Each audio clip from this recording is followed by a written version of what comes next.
हज़रत इब्राहीम खलील अलैहिस्सलाम बगैर मेहमान के रोटी नहीं खाते थे।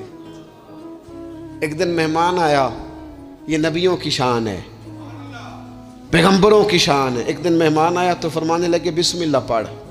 वो किसी और नजरिए का था, ना पढ़ सका। फरमाने लगे जा कहीं और रोटी खा ले, अगर नहीं पढ़ता तो। उठ के चला गया तो रब करीम ने फरमाया खलील कितनी उम्र हो गई इस बंदे की, मालिक बूढ़ा हो गया है। फरमाया इसने कभी मेरा नाम नहीं लिया, मैंने तो टुक्कर कभी बंद नहीं किया, मैंने तो नहीं कभी बंद किया, मैं तो देता हूं, अता करता हूं।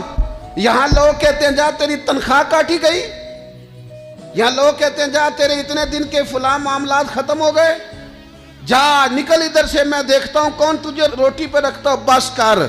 वल्लाहु खैरुर राज़िकीन, रिस्क देने वाला और बेहतर देने वाला मेरा रब करीम है।